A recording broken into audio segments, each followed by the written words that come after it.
Hai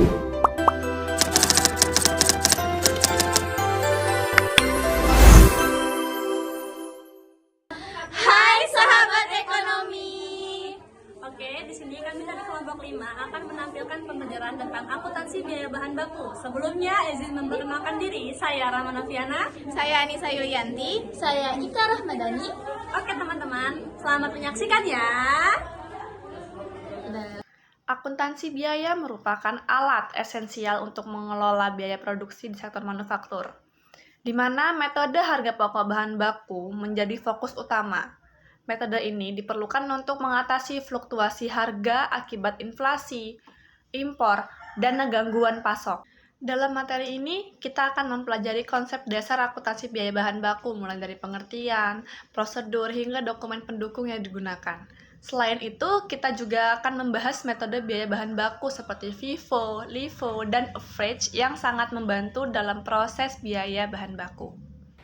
Baik teman-teman, di sini saya akan menjelaskan mengenai konsep metode FIFO atau disebut dengan first in, first out, yang dimana menurut Adnan pada tahun 2017, metode FIFO adalah metode yang dapat diartikan sebagai masuk pertama, keluar pertama. Artinya, cara penentuan biaya bahan bakunya dengan anggapan bahwa bahan baku yang pertama kali masuk ke gudang akan menjadi bahan baku pertama yang digunakan. Metode ini mengasumsikan barang yang terjual adalah barang yang dibeli pertama kali, sehingga persediaan yang tersisa dihitung berdasarkan harga bahan baku yang terakhir masuk.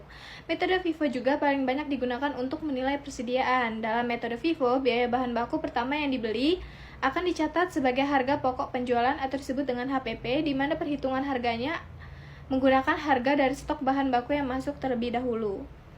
Oke, baik teman-teman, yang berikutnya itu adalah contoh perhitungan metode FIFO, di mana pada tanggal 1 Januari ada data persediaan awal di gudang yaitu 100 unit dengan harga per unitnya itu 100, maka 100 dikali 100 hasilnya 10.000. Lalu di tanggal 5 Februari ada data pembelian 300 unit dengan harga 120, maka 300 dikali 120 maka hasilnya 36.000. Lalu di tanggal 7 Maret itu ada data penjualan 100 unit dengan harga 100, maka 100 dikali 100 maka hasilnya 10.000. Nah, di tanggal 10 April sampai tanggal 10 November itu cara perhitungannya sama. Lalu yang di akhir itu ada tanggal 3 Desember ada data pembelian 100 unit dan dengan harga 130, maka hasilnya itu 100 dikali 130 hasilnya 13.000. Maka total keseluruhannya itu di data pembelian itu ada 800 unit dengan total 98.500. Lalu di data penjualan ada 700 unit dengan total 84.000. Di data persediaan ada 200 unit dengan total 25.500. Oke, baik teman-teman, yang berikutnya itu ada penjelasan mengenai konsep metode LIFO atau disebut dengan last in, first out, di mana menurut Adnan pada tahun 2017, metode LIFO adalah metode dengan cara menghitung biaya bahan baku dengan anggapan bahwa bahan baku yang terakhir masuk ke gudang akan menjadi bahan baku yang pertama digunakan atau dipakai. Ada beberapa variasi dalam penerapan metode LIFO, dan setiap variasi dapat menghasilkan perbedaan dalam perhitungan biaya bahan baku yang digunakan, yaitu nilai persediaan dan laba perusahaan. Berikut ini adapun contoh cara perhitungan dari metode LIFO, di mana di tanggal 1 Januari itu ada persediaan awal di gudang itu 100 dengan harga 100 unit, maka 100 dikali 100 hasilnya 10.000. Lalu di tanggal 5 Februari itu ada data pembelian 300 unit dengan harga 120, maka 300 dikali 120 hasilnya 36.000. Lalu di tanggal 7 Maret ada data penjualan yaitu 100 dengan harga 120, maka 100 dikali 120 hasilnya 12.000.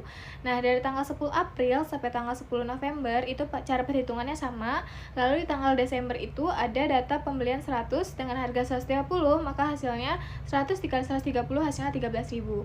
Nah, jadi total keseluruhan dari perhitungan ini tuh yaitu dari data pembelian 800 unit dengan total 98.500, lalu di data penjualan itu ada 700 unit dengan total 86.500, lalu di data persediaan itu ada 200 unit dengan jumlah 23.000.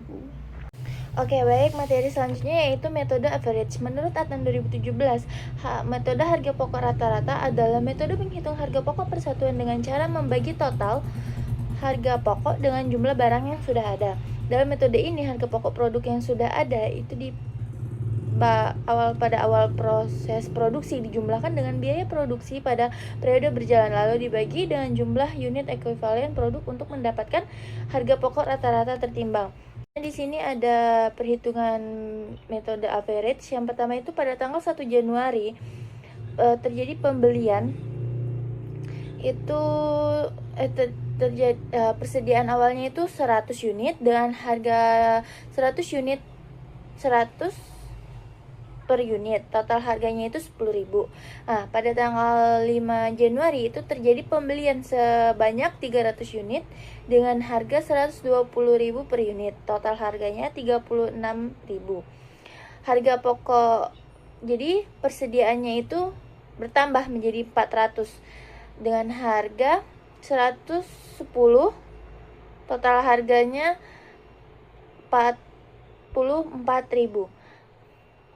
Selanjutnya pada tanggal 7 Maret itu terjadi penjualan sebanyak 100 unit dengan harga per unitnya itu 110, jadi total harganya itu 11.000.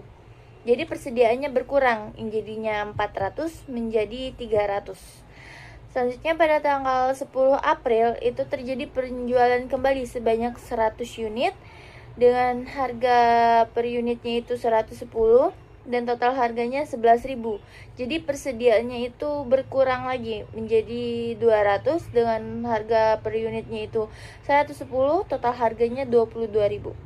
Baik, selanjutnya itu pada tanggal 2 Mei itu terjadi pembelian sebanyak 100 unit dengan harga per unitnya itu 130.000, jadi total harganya itu 13.000. Jadi persediaannya bertambah, yang tadinya 200 saat pembelian bertambah 100 jadi 300 dengan harga per unitnya itu 120, total harganya 36.000.